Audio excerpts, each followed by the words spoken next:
Fed up with the everyday grind? Tired out from the summer heat?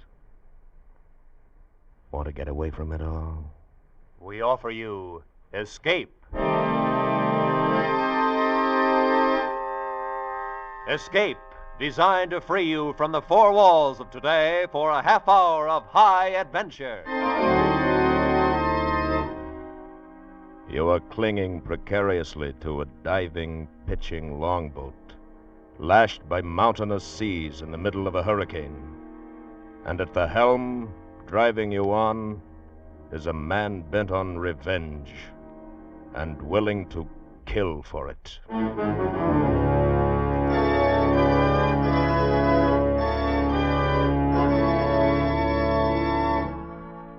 Tonight, we escape to the open sea with an ancient tramp steamer and its fighting captain, as F.R. Buckley told it in his ironic story, Habit.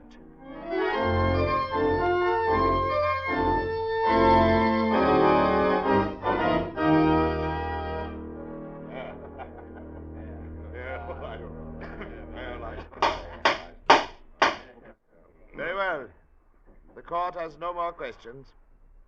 Step down, please. Thank you, sir. Your Honor. Well, Captain Weatherfield, you've just heard the complaining witness. Have you anything to say in your own defense? Yeah. Hit the man about a bit. No doubt of that, Your Honor. In fact, with half chance, I'd have pounded his blasted head off. Quiet! Quiet! We'll have order in the court. Then you admit the charges, Captain Weatherfield. That I hit him? Yeah. But I had extenuating circumstances, Your Honor.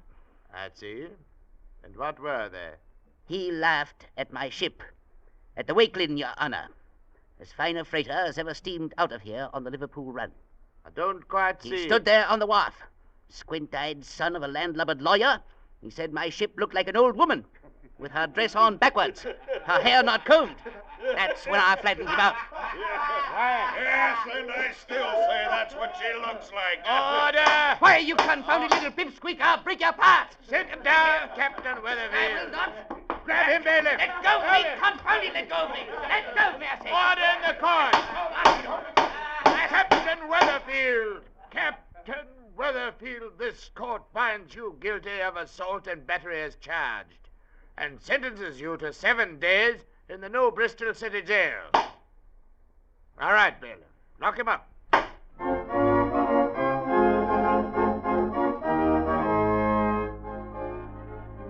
And that's the way it started, with the captain getting 7 days in the New Bristol jail. Yeah, but it went a whole lot further before it was over. It was like a bolt of chain lightning that may take a dozen strange turns or more before it finally strikes home. And, actually, of course, the Wakelin was a funny-looking old scow. She'd had 30 years on the North Atlantic with never a part being replaced so long as there was some way of patching it up. Yeah, she was a regular joke of a ship. That is, to everybody except Captain Weatherfield. Yeah, those of us who were officers aboard her had learned a long time before not to hint anything like that to him. No, she was the Queen Mary and the Normandy and his firstborn child, all rolled up into one. So you can bet your life we all kept sober faces when the captain finally came aboard at the end of the week. Mr. Connolly? Yes, sir. Well, everything in order? Will we be able to sail in an hour? Yes, sir. I've been keeping her ready for the last 4 days, just in case That we will do. might, I'm fully aware that we're 4 days past schedule. And the reason for it will not be discussed on board. Is that clear? Yes, Captain. I've been badly treated in this town, Mr. Connolly. Thrown behind bars like some thieving dock rat. I don't feel good about it. And if it takes me the rest of my life, I'm going to even up the score. You understand that? I think so. You think so, sir? Yes, sir. All right. Then button up your collar and go get up a head of steam.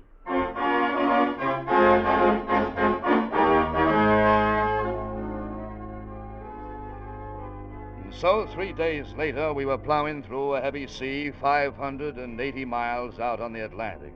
The spray was freezing in the rigging. We were flirting with the fringe of a northeast hurricane.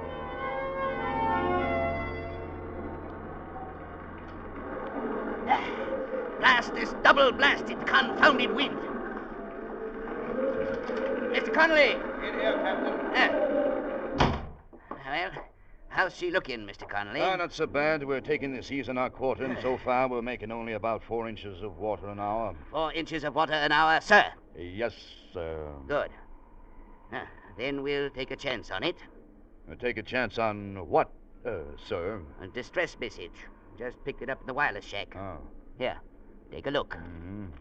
The freighter Johannes out of New Bristol. Main shaft broken, auxiliaries out of commission, shipping water fast. Latitude 4630, longitude... let me see. Yeah, they're about 90 miles from us, northern or west. Yeah, that's right, Mr. Connolly. Lay out the course. What? We should sight her sometime round dawn, if we hold a full speed all night. Full speed? Dead into a hurricane? Why, the Wakeland would fall apart in 2 hours. I doubt it. She's a good ship.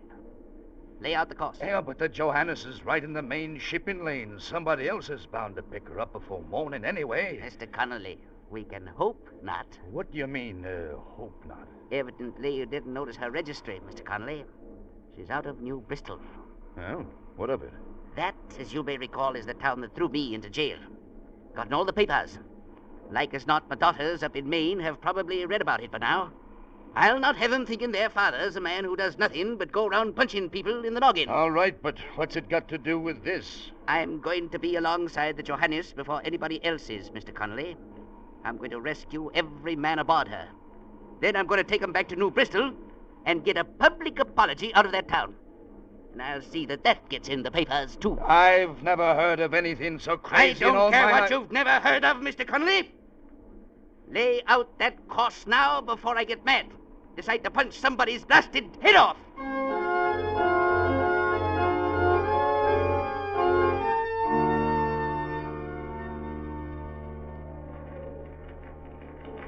Well, the little cock of the walk made good the first part of his plan all right. In spite of a broken steam injector that had to be patched up with rigging wire, by shortly after dawn he had us hove to, half a cable length off from the Johannes. She was down by the stern and listing badly, but still afloat. The wind was howling like a banshee, and the flying spume was freezing all over our decks. There was no doubt but what the next part of our job was going to be a lot tougher than the first part. Mr. Connolly, you got a boat crew together. Yes, sir. There'll be 5 seamen and a third mate. I'll take charge myself. Leave the third mate aboard. I'll take charge myself. It's my show. I'm going to run it. All right, Captain. Whatever you say. Well, what's holding this up? Let's get this boat over the side. Blocks are broken, Captain. Carpenter's trying to break it loose. Well, he's not cracking walnuts at a tea party. Here, Chips, give me that mallet. Mr. Roberts! Yes, sir. You'll stay on board. Yes, sir. Keep an oil slick running. Waves out there. Pretty high. Pretty high? I've never seen him any higher. Well, I can't help it, Mr. Connolly. I've got to... There, that did it. Boat crew ready. Ready aboard, sir. All right there. Lower away.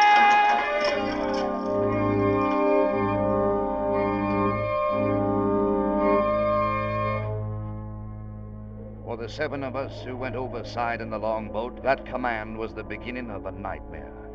If things had been bad up on the Wakeland's deck, they were 100 times worse down there in the very midst of that smashing, that tumbling maelstrom of water and wind. A continuous driving spray was torn from the wave crests and froze solid on the gunwales and the boat seats and on our faces. One man bailed constantly while the others pulled away on the oars with bleeding hands. And even then, we were never far from foundering. Captain Weatherfield sat in the stern and shouted orders none of us could hear, but we could see his face, and that was enough to keep us at it. With a halo of sheet glass around his sou'wester and his gray beard turned to a frozen mass of jumbled icicles, he looked like Neptune come to life, or maybe even more like the devil himself.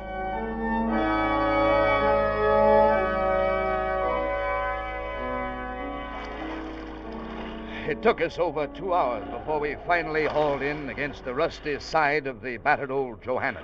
Ahoy, the deck! Aye, sir! Been watching you! What do it matter? You'll have to jump for it. Can't use a ladder. Sea's too heavy. Understand? Already here! Wait till we come up on a swell. We'll hold as steady as we can. Stand by. No, not yet. Good Lord, he fell on the gunwale. Blasted fool told him to wait. He smashed in his chest. Why, it's the captain of the ship. Then he had no business jumping first anyhow. Haul him aboard, Mr. Conley. Get him out of the way. All right. Ready on deck? Aye, aye, sir. All right, there. Steady. Now. Good. Stow that man aft there. On deck. Wait for the swell. Wait. Now. Get him, Connolly. I'll blast the sea. You on deck. Jump now. Wait. You men help him out there. Here comes another. Catch him. Haul him in, Connolly. Good. Back horse, you. Stand by. Fore and aft lighter. Here comes another one. Hold her steady. Keep one oar against the side there. Anybody else up there, mister? No, sir. 6 of us. Others lost overboard last night. All right, then. Back off the oars. You there, Polano. Get a hold of that oar. He can't do it very well with only one arm, Captain. What do you mean, one arm? He broke his arm a couple of minutes ago when we bumped the side. Then give him a bucket. At least he can bail. All right, let's go.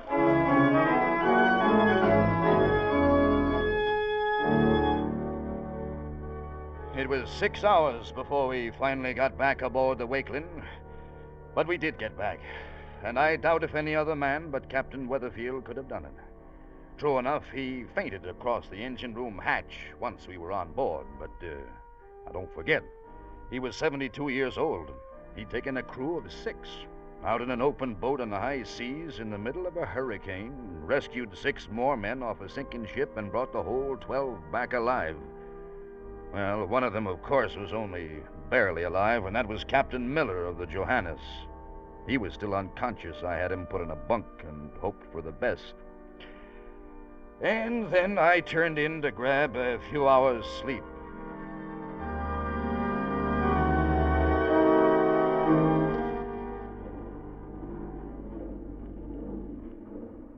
I guess it was sometime after midnight when the third mate called me. I got dressed, went down, woke up the captain.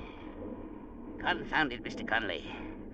Can't a man even close his eyes aboard this ship without somebody rousing him out of his bunk? I'm sorry, Captain. Thought you ought to know.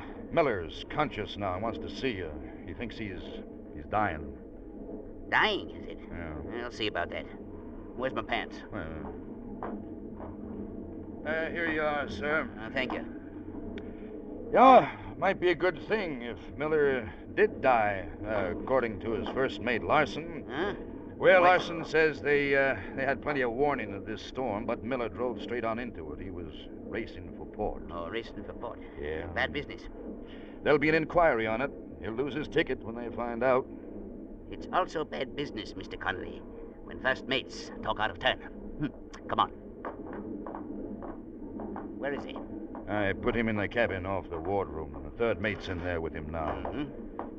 How is the ship heading? Due south. Due south? Well, we're running before the wind. Can't do anything else. I told you, Mr. Conley, to lay a course for New Bristol. I know, but we can't do it. The main boiler's out, and we're on the auxiliaries.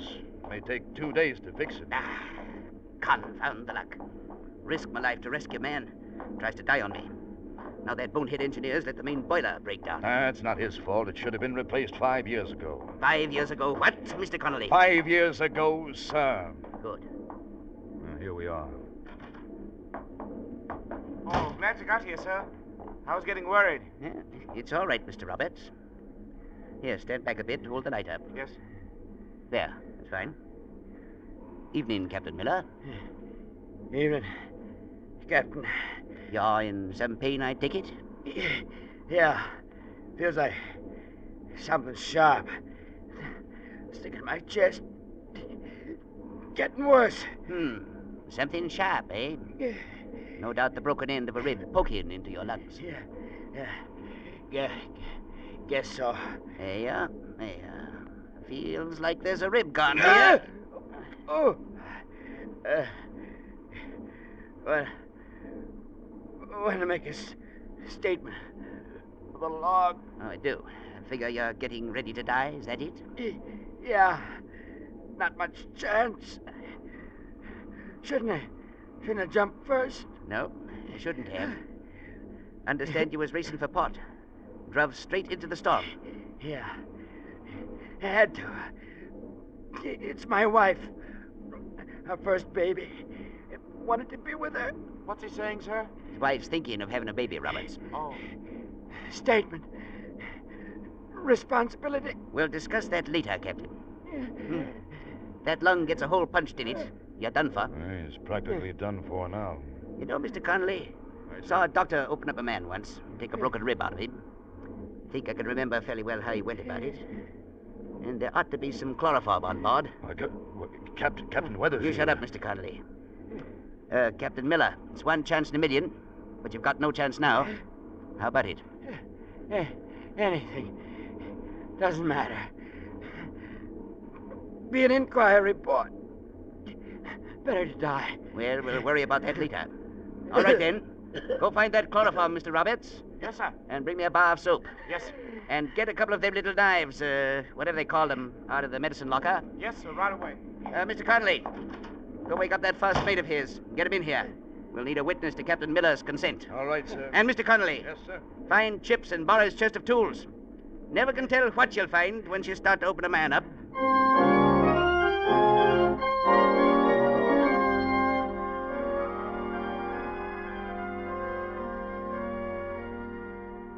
In 10 minutes, we had everything ready. Larson signed a statement, swearing that Captain Miller had agreed to it. And the third mate, with his face white as a sheet, stood at the head of the bunk, dripping chloroform onto a towel and holding it over Miller's nose and mouth. I held the light in one hand and kept the other on the patient's pulse, while Captain Weatherfield rolled up his sleeves and started in on a major operation that he thought he'd seen some doctor perform once.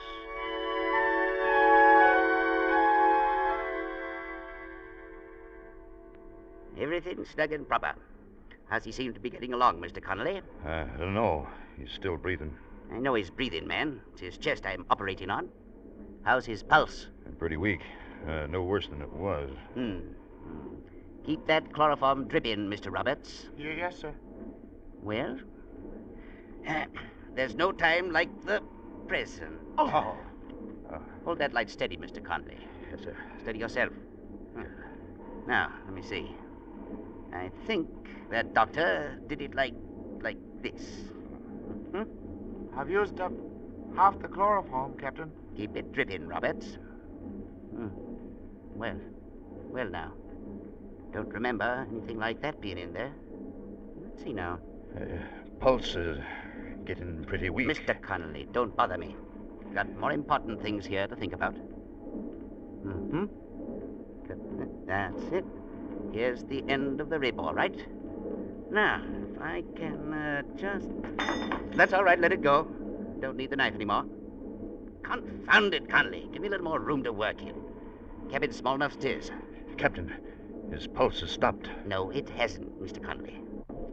Now, why the devil doesn't that rib come loose when I... It's no use, Captain. He's dead. His heart stopped beating. Mr. Connolly, don't stand there. Try to tell me his heart stopped when I can see it beating right now. Mr. Larson. Yes, sir. Would you look at that tool chest behind you? See if you can find me a pair of pliers.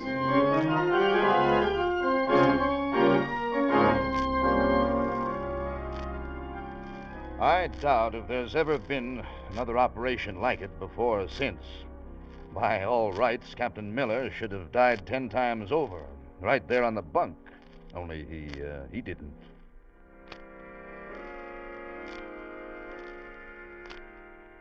He was unconscious for 48 hours, but on the 5th day he was sitting up on a deck chair and cussing because somebody had slung his broken rib overboard instead of saving it so he could whittle out a letter opener.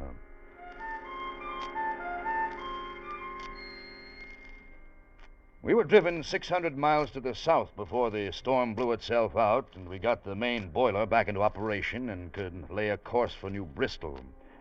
And 3 days away from port, Captain Weatherfield called all of us officers of the Wakeland together in the chart room, along with First Mate Larson of the Johannes. Gentlemen, there may be some questions in your minds in regard to what this meeting is all about. No doubt you're wondering, even if you aren't asking. Am I right? Well, yes, sir. We have been trying to guess. Then I'll tell you, gentlemen. I called this meeting to put a stop to certain idle rumors, which I hear have been floating around. Just what kind of rumors, Captain Weatherfield? Them which says that Captain Miller of late ship Johannes deliberately drove head-on into a storm while racing to make port. There's no rumor about that. It's what he was doing. As his first mate, I should know. And I say he wasn't, Mr. Larson. The way I figure it, got caught by the storm without any warning. He gave orders for full speed to try to beat out of it. A couple of hours later, main shaft broke, left him helpless without steerage way. Could happen to anybody. Maybe. Only it didn't. I was there, Captain Weatherfield. I know what happened. And there's 5 of my crew left to back me up. They'll back up anything you say, Mr. Larson. You know that. And there's nothing to talk about. When the Board of Inquiry gets through with Miller, he won't command another ship as long as he lives. So, there's not going to be any Board of Inquiry. Huh? Maybe that's not up to you. Which is what we're here to decide. I don't get it, Captain. Miller's a rat. He was the first one to jump when we come alongside. Anything that happens to him serves him right. Now, why should you stick up for him? My personal opinion of the man has nothing to do with this, Mr. Conley. I say there'll be no Board of Inquiry because it suits my purposes that there be none. And just what are your purposes, Captain? I drove my ship 90 miles off her course in a hurricane, risked my life in an open boat, just for one reason, Mr. Larson. Because I knew you were registered out of New Bristol. Ah, so that's it. Aye, Mr. Conley, that's it. I operated on a man, saved his life just so he could stand up alongside of me, have our pictures taken for the newspapers. I get it. So, you don't want some messy Board of Inquiry throwing scandal in the story of your noble rescue on the high sea, huh? You want to be a blasted hero. Mr. Larson, being a hero has got nothing to do with it. But I am planning to get a public apology out of the town of New Bristol.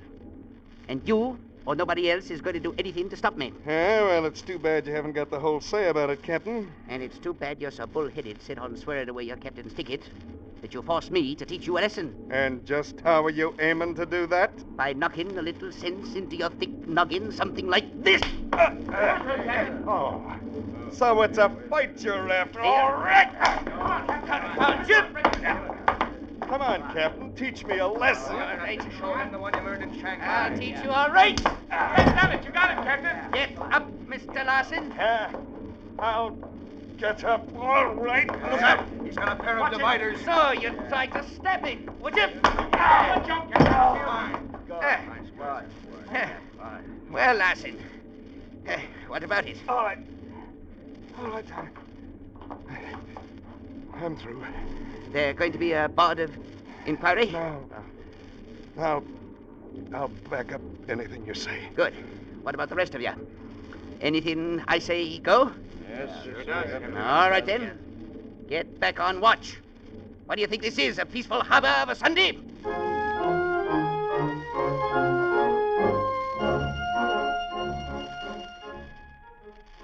It was a clear, sunshiny day when we steamed into New Bristol Harbor and dropped anchor at the mouth of the river.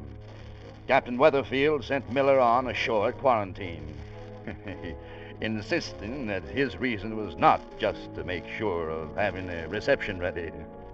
Nonetheless, he spent an hour and a half shaving, trimming his hair, and dressing up in his best shore-going clothes. But he had a right to strut a little at that. He'd moved through a whole series of tough jobs, every one against almost impossible odds, and he'd come out on top. And all because he wanted his daughters up in Maine to know he could do something once in a while besides punch people in the noggin.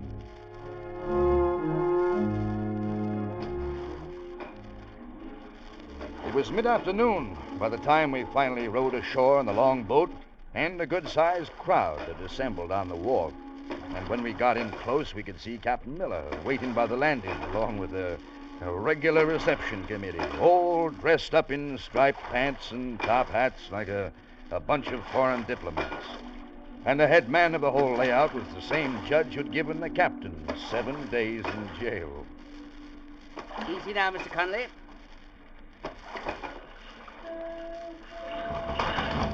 Here. I'll hold this steady, sir. Thank you. Here we are now. Okay. All right, easy now. Yeah. Come on. Yeah, up we go. Here we are. Well, welcome, Captain Weatherfield, on behalf of the town of New Bristol. Well, now, it's mighty nice of you, Judge. Not at all, Captain. We're the ones who are honored. The whole town. And we want you to know it. Well, thank you, Judge. Captain Miller here has given us the complete story. The rescue at sea, the daring operation that saved his life. Here. How you feeling, Captain Miller? A little tired right now, Captain. Been pretty busy. Arranging things, you know. Yeah, of course. You're a hero in this town, Captain Weatherfield. There's nothing too good for you. We're proud of you. I was wondering if you'd recall a little incident where we met before, Judge, not so long ago. A terrible mistake. I'll never forgive myself. I feel I owe you a public apology, Captain Weatherfield. Well, now, don't believe I know just what to say, Judge. Nothing at all to say, Captain Weatherfield. As I said before, we're the ones who are honored. The whole town of New Bristol. And all of New England, too, by Jove. Once those reporters get their stories on the wire. Reporters, eh? Well, now, that's going to too much trouble, Judge. Oh, not at all, Captain, not at all. They'll be wanting an interview with you, you know. We've had quite a time keeping them off this long. Well, you're a hero, man. Don't you realize that? I only did my duty, Judge. The New Bristol needs more men who only do their duty, Captain Weatherfield. Mighty nice of you to say so. When I recall the way you were treated here a few weeks ago, Captain, well, all I can do is to ask your forgiveness publicly. I suspect that might be arranged, Judge. I'm not a man to bear a grudge. A fact which your actions have proven, sir. Them there fellas with the cameras, are they reporters, are they? Oh, yes. Yes, indeed, Captain. Well, of course, they're photographers, really. They're taking them pictures to print in the newspapers, are they? That's right, Captain. They'll be seen by people all over the country. Suppose we might walk over that way? Certainly, Captain Weatherfield. Certainly. Anything you like. Won't you join us, Captain Miller? Thanks, gentlemen. You know, I was just thinking, if they print a picture of that ship out there, nobody will believe the story. What did you say, Captain Miller? I said they wouldn't believe it. To look at that old mud sky, you wouldn't think she could float in a calm sea, much less... Good heavens, he struck the man. I'll teach you to call my ship a mud scour. Squint-eyed son of a five-legged salamander. Stop, I say! Stop, haven't you? Stop it! Stop it! Constable! Constable! Arrest that man and look him up. I'm filing a charge of assault and battery!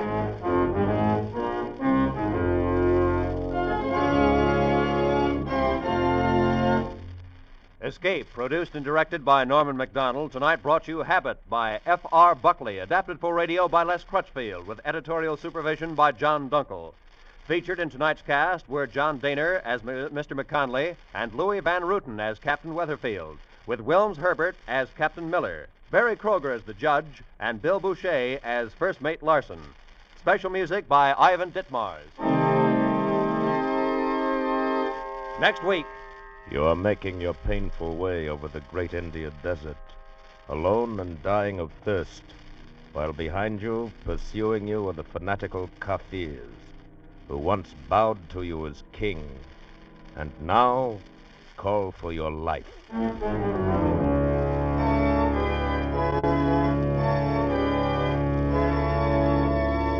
Next week, we escape with Rudyard Kipling's exciting story, The Man Who Would Be King. Good night, then, until this same time next week, when once again we offer you Escape.